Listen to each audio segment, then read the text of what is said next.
doy mi adoración a ti.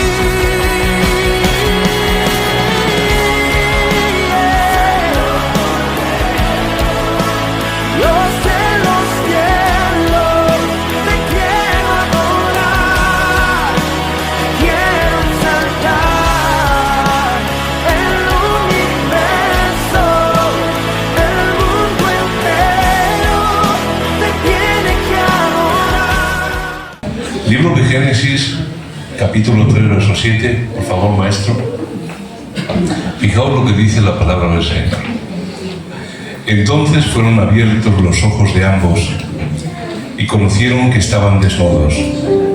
Cosieron hojas de higuera y se hicieron delantales, pero Dios les hizo túnicas de pieles.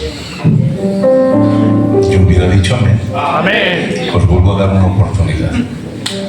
Entonces fueron abiertos los ojos de ambos y conocieron que estaban desnudos. Cosieron hojas de higuera y hicieron delantales, y Dios les hizo túnicas de pieles. Amén.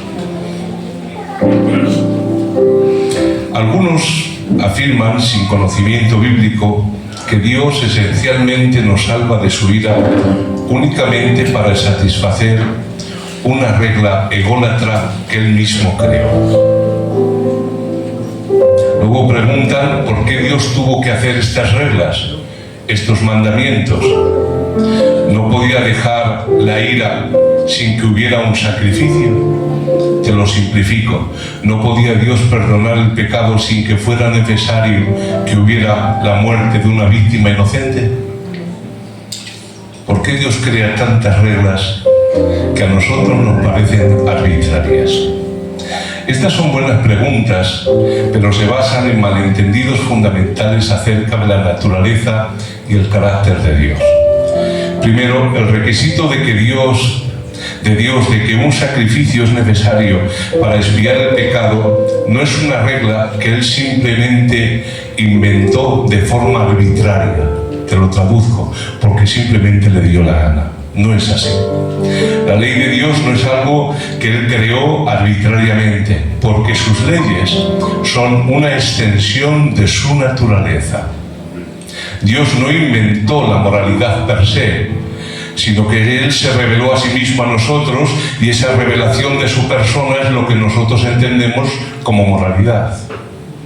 Cuando el hombre peca, dice la Biblia, y vio el fruto que era deseable para comer y para alcanzar sabiduría, lo que antes descansaba en Dios acerca de lo que era bueno o malo, cuando el hombre peca, esa decisión recae sobre él. Y el hombre empieza a decidir lo que es bueno o malo según lo que ve y lo que le gusta. ¿Habéis entendido?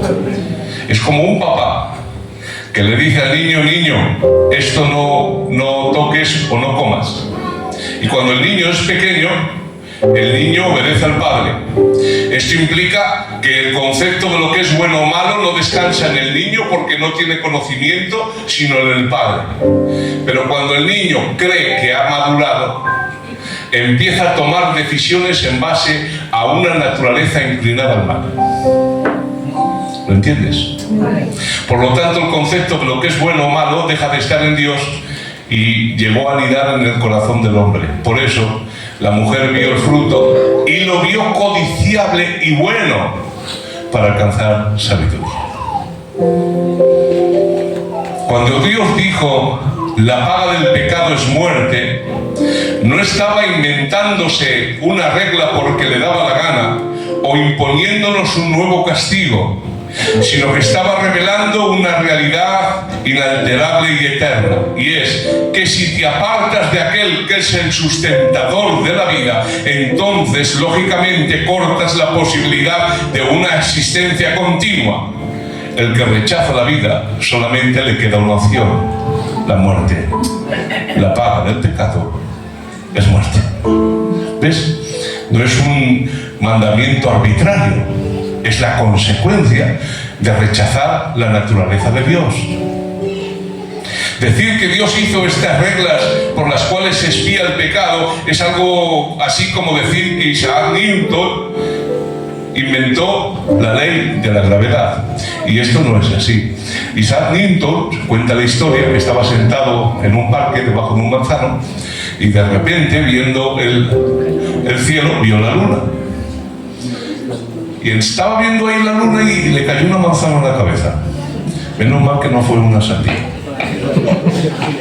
Y cuando le cayó la manzana en la cabeza, la pregunta, José, que tuvo es: ¿cómo es que la manzana ha caído sobre mi cabeza y la luna no cae sobre la tierra? Y ahí, investigando, sacó la ley de la gravedad, que es la masa es igual, la gravedad es igual a masa por velocidad 9,18 metros por segundo al cuadrado.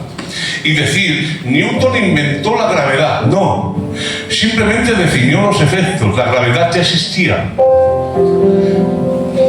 ¿Lo entendemos? Simplemente los definió. Cuando nosotros leemos las Escrituras y leemos los mandatos de Dios, cuando dice que la paga del pecado es muerte, simplemente lo que está haciendo el autor divino es definir algo que es una ley inalienable desde el principio de los tiempos. Aquella persona que rechaza al sustentador y al origen de vida, solamente le queda un camino: la muerte. ¿Lo entiendes? La Biblia no inventa las reglas, simplemente las define, porque esto emana de la naturaleza divina. Por lo tanto, cuando la Biblia describe la naturaleza del pecado y de la justicia, son estas leyes relativas al pecado y la justicia, a la muerte y a la vida, preceden y trascienden las Escrituras, porque las leyes de Dios fluyen eternamente en la naturaleza de Dios mismo, puesto que la ley de Dios es un resultado de su naturaleza y su ley, por lo tanto, es inmutable. Dios no puede dejar de lado su ira contra el pecado. Le es imposible. Tenemos que entender que en Dios hay un equilibrio perfecto. Te lo explico en gitano.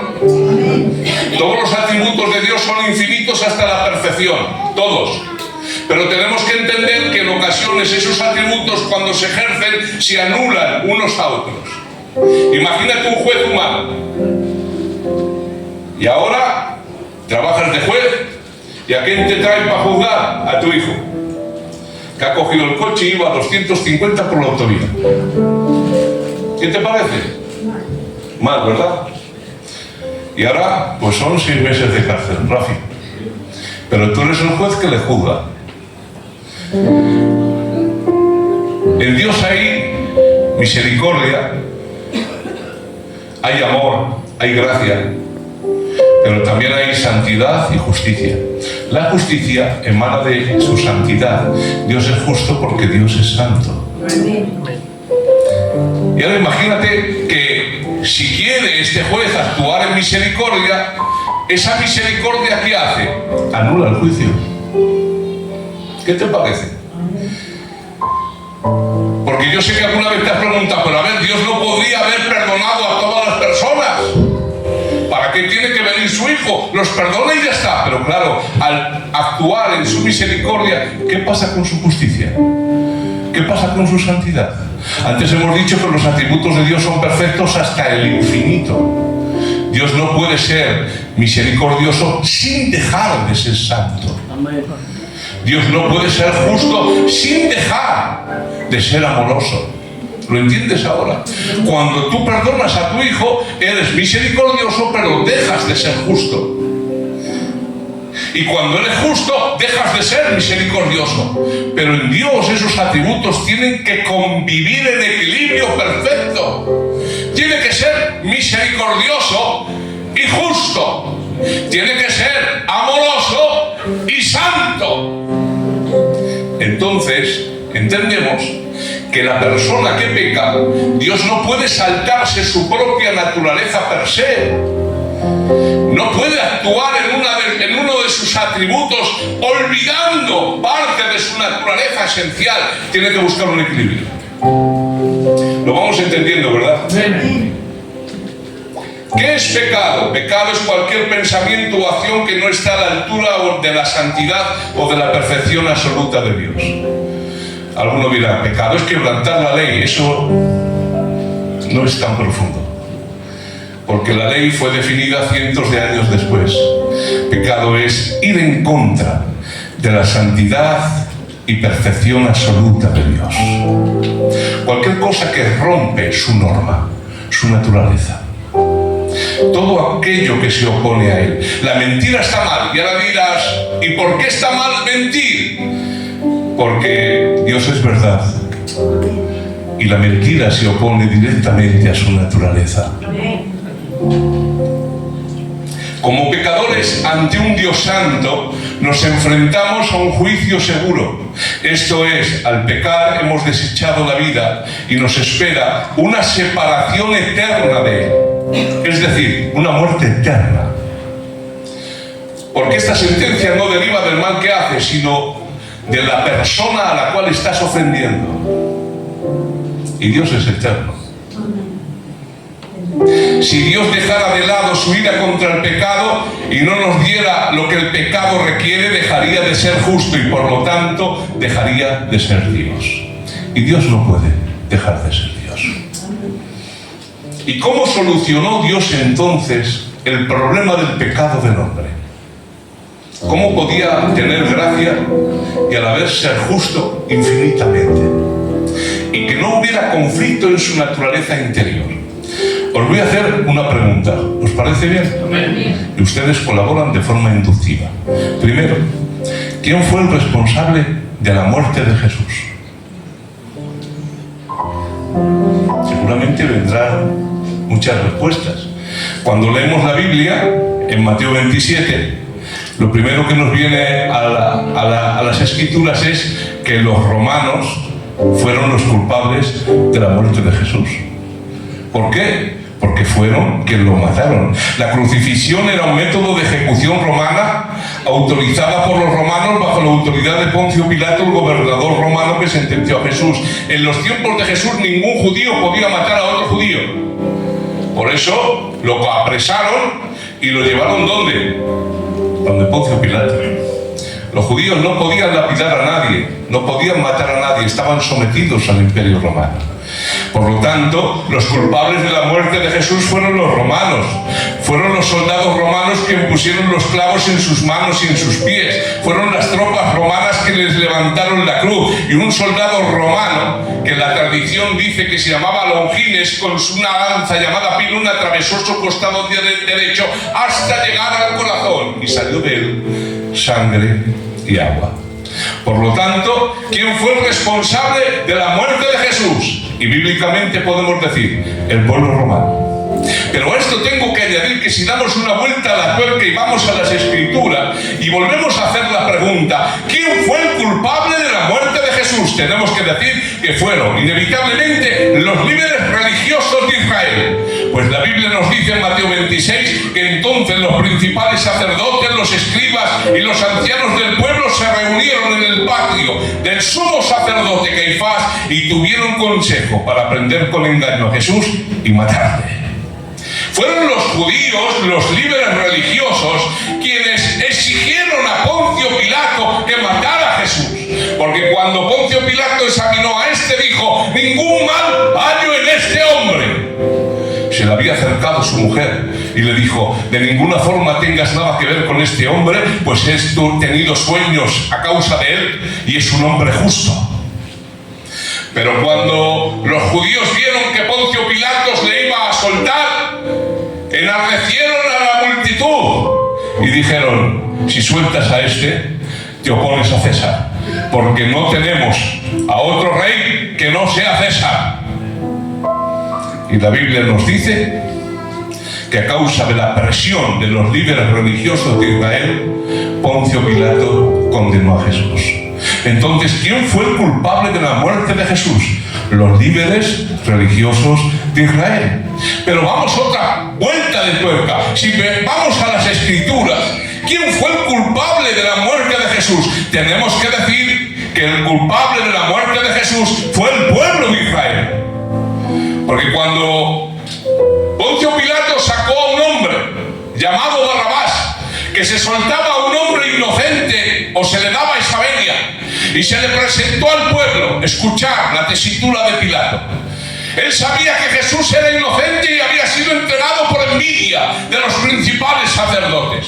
Pero pensó, si a este ahora le pego un palizón, le rompo las espaldas con los látigos, le pongo una corona de espinas y le humillo públicamente, cuando lo vean, dirán: pobrecico, bastante tiene ya, que le dejen libre. Pero grande es la sorpresa de Pilato cuando presenta a su lado a un asesino confeso, y el pueblo santo de Dios, el que adoraba y sacrificaba a Dios en el templo, al ver a Jesús y a Barrabás, empezó a gritar: escogemos a Barrabás. ¿Y qué hago con Jesús?, dijo Pilato. ¡Crucifícalo! ¡Crucifícalo!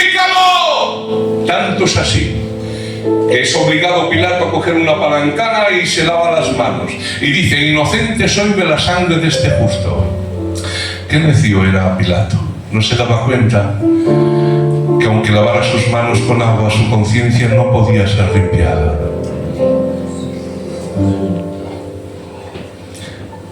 Ya lo confirmó Pedro cuando predicó en el libro de Hechos lleno del Espíritu Santo. Y fijaos lo que dice: a este que prendisteis y matasteis por manos de inicuos crucificándole, sepa ciertísimamente toda la casa de Israel que este Jesús a quien vosotros crucificasteis, Dios le ha hecho Señor y Cristo. Entonces, ¿quién es el culpable de la muerte de Jesús? Lo dice Pedro: toda la casa de Israel a quien vosotros crucificasteis, el pueblo de Israel. De hecho, la muerte de Jesús fue una conspiración que involucró a Roma, a Herodes, a los líderes judíos y al pueblo de Israel. Y os voy a hacer una pregunta: ¿por qué tuvo que morir Jesús tan horriblemente? No había otra forma, no había otro camino. Cuando antes hemos dicho que todos los atributos de Dios son perfectos hasta el infinito, hay algo maravilloso. Dice la Biblia: con sabiduría fundaste los cielos. ¿Sabes lo que significa esto? La sabiduría es la parte del conocimiento que coge lo teórico y lo pone en práctica. Cuando Dios en la eternidad deseó, por el mero hecho o afecto de su voluntad, crear el universo físico, el conocimiento de Dios es infinito. Él conoce todas las cosas hasta el infinito y la perfección donde puede ser conocido algo. ¿Y sabe lo que significa? Que cuando Dios deseó, en el puro afecto de su voluntad, crear el universo infinito, inmediatamente en su omnisciencia salió un abanico de 1 millón de universos diferentes, con leyes diferentes, con materiales diferentes, con diseños diferentes. ¿Por qué te piensas que es Dios? Y cuando salió el abanico de 1 millón de universos diferentes, te lo vuelvo a decir, con materiales diferentes, con leyes diferentes, con diseños diferentes, entre el millón de opciones, en su sabiduría escogió el mejor. ¿Entiendes esto? Con sabiduría fundó los cielos. Mirad, hace un par de años atrás, unos años atrás, el telescopio especial Hubble hizo una fotografía del universo conocido. Han tardado más de 2 años. Hacían fotografía píxeles por píxeles, sector por sector, parsec por parsec, y después lo han unido de todo el universo conocido. ¿Sabes hasta dónde llegan estos telescopios?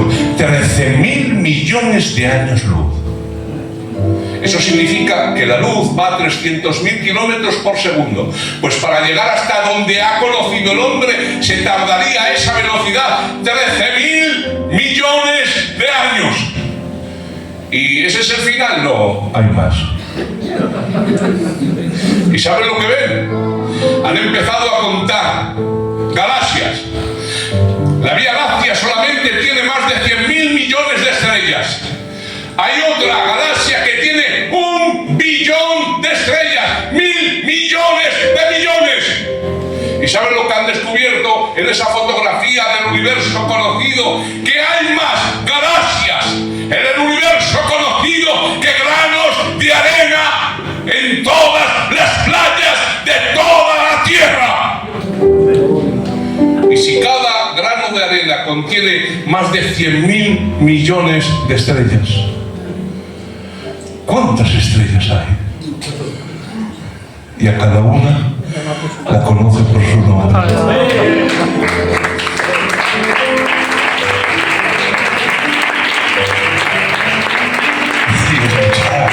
Esto os lo voy a decir, os tiene que estremecer. Cuando el hombre expresa su arte, coge un lienzo o una guitarra. Y cuando pinta, utiliza una tela y utiliza pinceles. Cuando Dios expresó su creatividad, el lienzo fue el espacio infinito. Y lo pintó de cientos de miles de millones de galaxias diferentes. Y ese Dios que ha creado las estrellas y las galaxias sabe tu nombre. Sabe tu nombre. Te conoce y se acuerda de ti.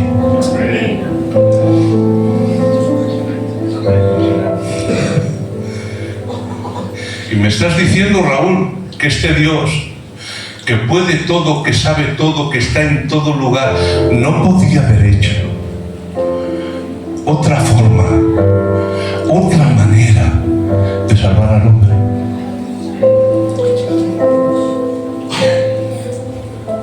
¿Por qué tuvo que morir el hombre, Jesús, tan terriblemente?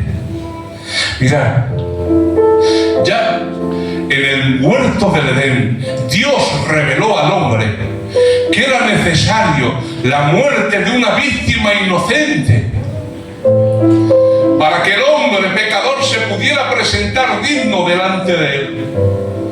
¿Y dónde está eso en la Biblia?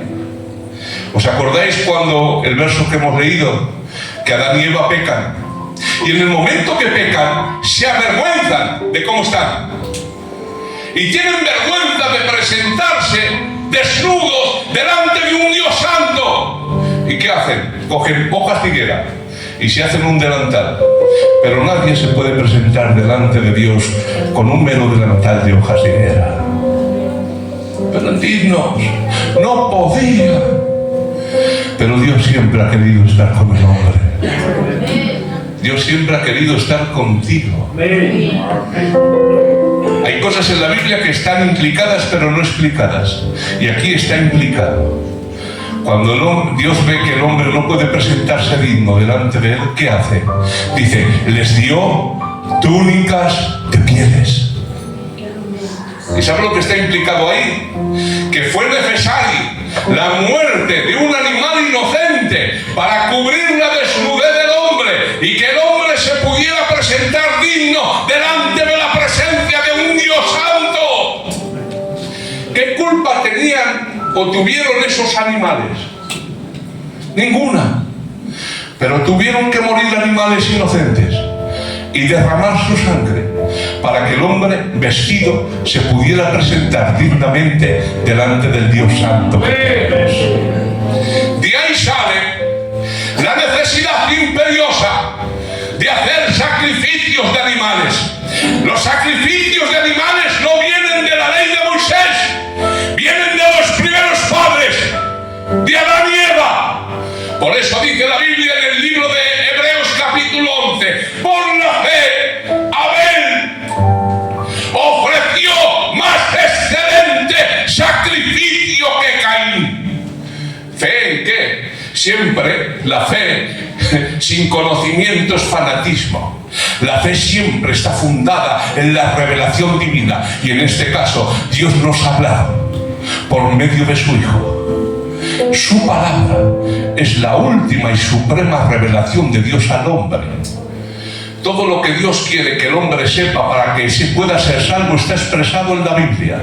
Por eso, toda palabra de Dios es inspirada y es útil para presentar al hombre y a la mujer perfectos delante de él. Yo hubiera dicho amén. Adán y Eva se lo dicen a su hijo y le enseñaron el principio divino. Tiene que morir un animal inocente y derramar sangre para poder ser acepto delante de un Dios santo.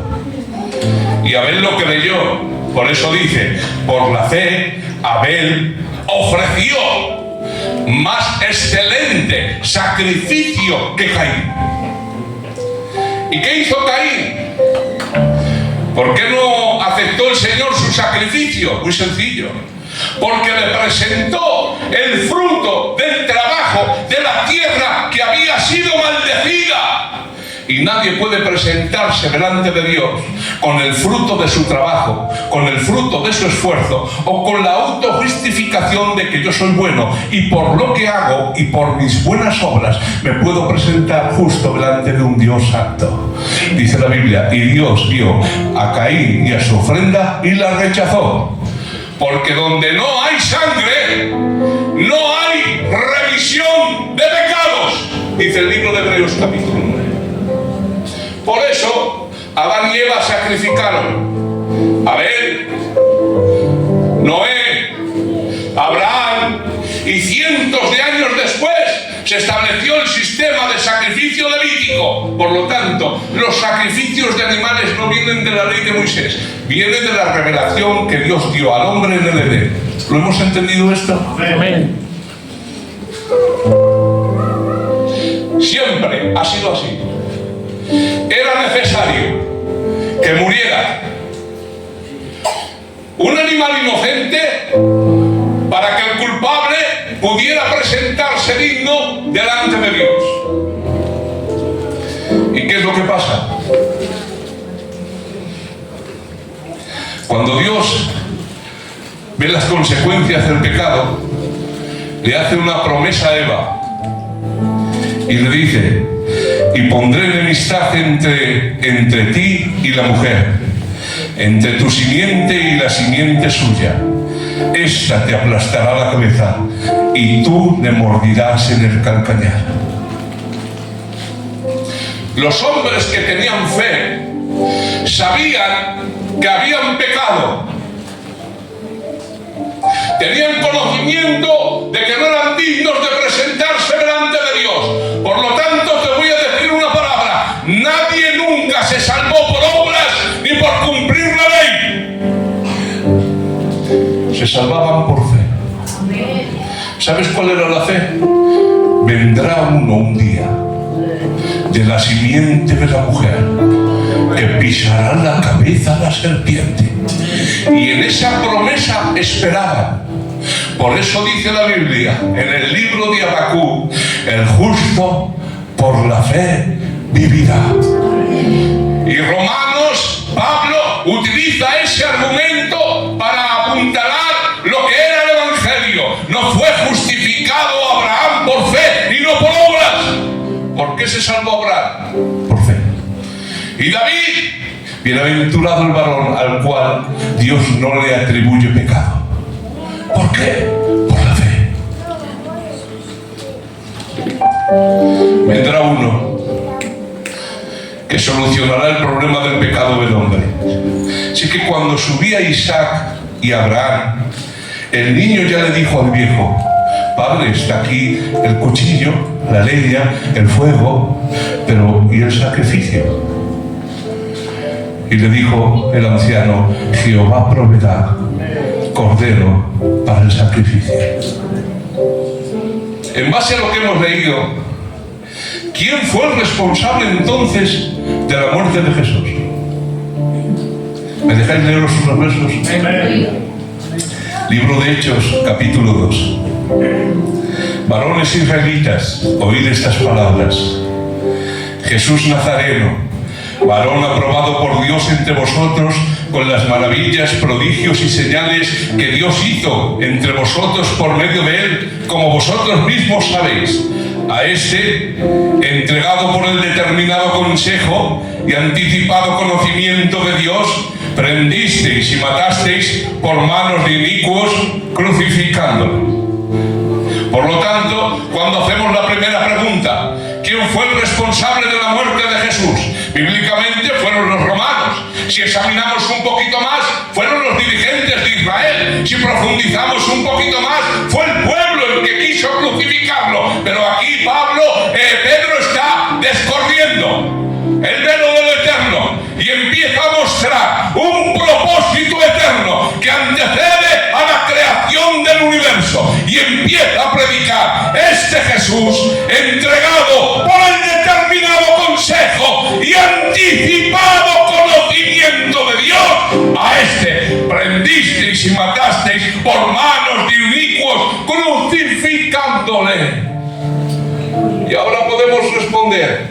Raúl, ¿quién fue el responsable de la muerte de Jesús? El Padre. ¡El Padre! Te voy a decir algo y no te sorprendas. En el principio creó Dios los cielos y la tierra, pero la cruz antecede al universo físico, pues la Biblia nos dice que cuando el Padre estaba en la eternidad, en su presciencia, ya supo de la caída y del pecado del ser humano. Y escuchad, el Padre amó tanto que dio a su Hijo. El Hijo amó tanto que tomó naturaleza humana, se hizo hombre para morir en la cruz del Calvario.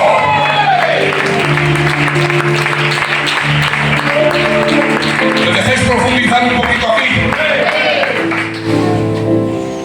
Sacrificio y ofrenda no te agradaron. Por lo tanto, me preparaste cuerpo. He aquí vengo, Padre, para hacer tu voluntad.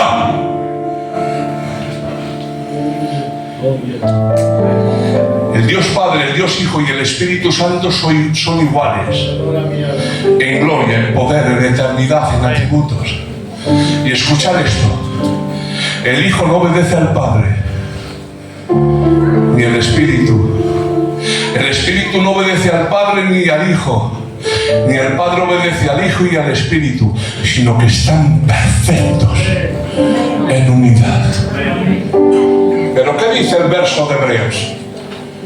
Sacrificio y ofrenda no te agradaron, por lo tanto me preparaste cuerpo. Y escuchad: he aquí que vengo, oh Padre, para hacer tu voluntad.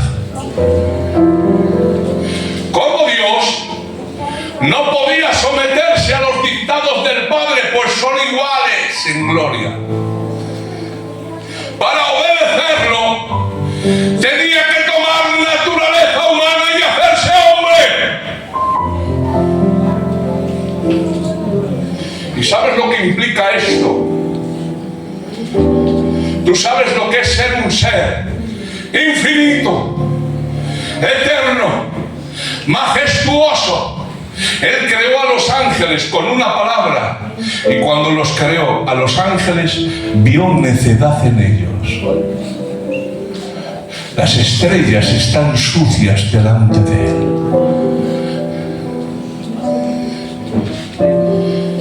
Todavía no habías sido creado, todavía no había salido a la existencia. Dios habita fuera del tiempo y del espacio en un eterno ahora. Y sin embargo, en su presciencia te vio y te amó. Y por el puro afecto de su voluntad, entendió que si creaba al hombre con libre albedrío, la consecuencia inevitable era el pecado. Pero a pesar de ello, vio algo digno de ser salvado en ti. Y en la eternidad, el Padre ama tanto que entrega al Hijo. El Hijo ama tanto que para cumplir las demandas del Padre toma naturaleza humana. Por eso dice Gálatas 4:4: llegado el cumplimiento del tiempo, se introduce en el tiempo y en el espacio, nació en Belén, como estaba profetizado. Aquel que vive fuera del tiempo y del espacio se rebajó a estar con nosotros. Mirad, hermano, no sé si lo sabéis, pero yo lo tengo que decir porque es la única comparación que tengo. ¿Sabéis lo que es un agujero negro? Cuando una estrella colapsa, la gravedad de la estrella se hace tan fuerte que dobla el espacio-tiempo. Y eso hace que toda la materia alrededor sea absorbida en ese agujero. No es que sea negro, es que ni la luz sale de la poderosa atracción de la gravedad. En todas las galaxias, en el centro de ellas, en todas hay un agujero negro que hace que todas las estrellas orbiten. ¿Y cómo se sabe eso? Si no emite partículas.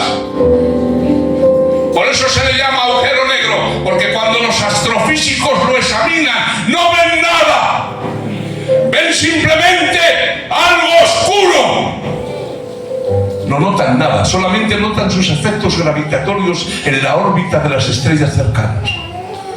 Porque escuchad, el espacio-tiempo se comba, se tuerce. Cerca de un agujero negro el tiempo pasa más despacio.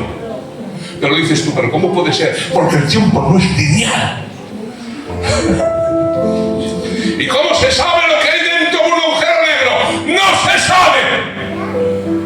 No se puede acceder porque no sale información. Pero hay un lugar que se le llama horizonte de eventos. Es el punto, como cuando coges una cuchara y lo dejas en equilibrio. A eso se le llama punto de equilibrio. ¿Te has dado cuenta? Hay un punto donde la cuchara no se va ni a un lado ni al otro. Hay un punto donde la gravedad no hace todo su poder y escapan algunas partículas. A ese lugar se le llama horizonte de eventos. Y al examinar los astrofísicos esas partículas entienden un poquito qué puede suceder dentro.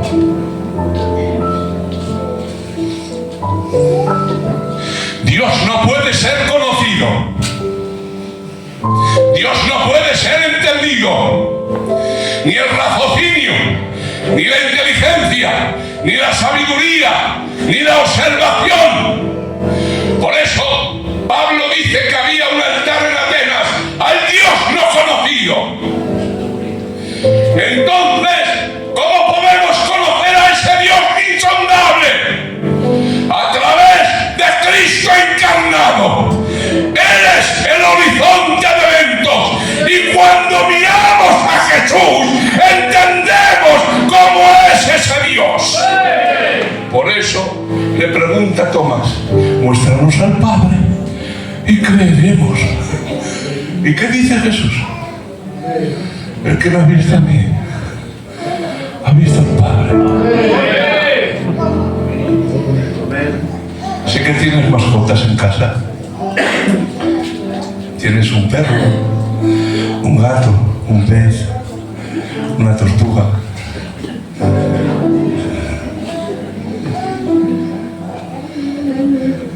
Algunos quieren mucho a sus mascotas. Les ponen ropas, les ponen nombres. Se gastan más en las mascotas que en los hijos. Pero imagínate que sales a la calle y ves un hormiguero. ¿Qué puedes sentir? Quédate un día y observa a las hormigas. Y ahora imagina que las amas tanto, que estás dispuesto a tomar su naturaleza, a hacerte una hormiga como ellas, para meterte en su hormiguero y empezar a predicar que hay otra vida fuera de ahí, y a decirles que hay un Dios grande que les ama. ¿Qué dirías a esa hormiga? ¿Estás loco? ¿Te volviste loco? Y la hormiga predicando, hay alguien que os ama mucho. El mundo no termina aquí. Hay algo más allá. Pues eso es justamente lo que hizo Jesús. Tened en vosotros este sentir que hubo un Cristo Jesús, el cual, siendo en forma de Dios, no estimó el ser igual a Dios como cosa que aferrarse, sino que se despojó de su gloria y tomó forma de siervo.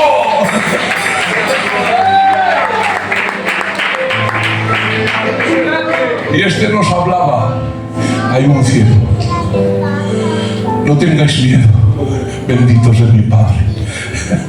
Hay un lugar que voy a preparar para vosotros, para que donde yo esté, vosotros también estéis.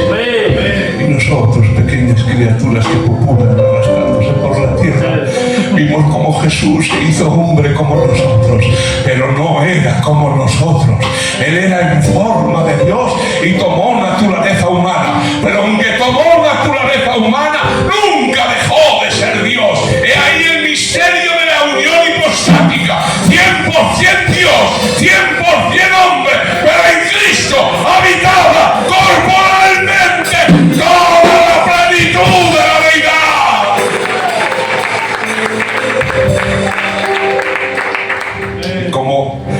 Como Dios no podía obedecer al Padre, pero como hombre hizo todo lo que el Padre le demandó. paso por paso. ¿Para qué? Para morir por nosotros, el justo por los injustos, y derramar una sangre que clama mejor que la de Abel. Porque la sangre de los machos cabríos no puede limpiar el pecado. Pero esta sangre, mirad, escuchad lo que os voy a decir. Dios como Dios no puede morir. Por eso se tuvo que hacer hombre. No podía morir sino por nosotros. Era una labor sustitutiva. Escuchad, la ira de Dios recayó sobre él y bebió toda la copa. Y satisfaciendo Jesús la ira de Dios, ahora en nosotros puede haber misericordia y perdón. Lo habéis entendido, ¿verdad? Dios puede seguir siendo Dios porque su ira fue suplida por Él. Y ahora con nosotros tiene compasión, gracia y misericordia. ¿Sabes por qué estamos aquí? Porque Él murió. Como Dios no podía morir, y tengo que decir que Dios no puede morir, pero escuchad, el que estaba en la cruz era Dios. Por eso su sangre tiene un precio infinito. Si hubiera sido un mero hombre, como mucho hubiera podido salvar a uno. Pero ¿qué te piensas que es la sangre de aquel que es Dios? Tiene un precio infinito. Por eso, cuando el Padre ve al Hijo nunca le suplica. Porque lo que el Hijo le pide, el Padre se lo concede. ¿Por qué vais a decir amén? ¿Qué os pensáis? ¿Que el Padre está enfadado y el Hijo lo tiene que convencer? No, mira, Padre, que buenico, que es que para qué, es que para que se peina así de lado. Y el Padre, no, que lo destruyo. Que no, hijo. Que el Padre te ama. Y todo lo que el Hijo pide, el Padre se lo concede.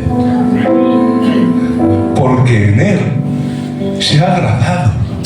¿No os acordáis cuando se está bautizando? Este es mi Hijo amado. En Él tengo mi complacencia. Cualquier cosa que Él me pide se lo doy. Tanto es así que cuando Jesús se iba, le pidió al Padre algo. Le pidió el Espíritu. Yo me voy y os conviene para que venga el Consolador, para que no esté solico. Y ahora Dios es santo, Dios es justo, porque todo recayó sobre Jesús. Y ahora que todo el castigo recayó sobre Jesús, a ti te puede hacer así cada mañana. Toma bendición. ¿Para qué vamos a predicar más? Que Dios os bendiga.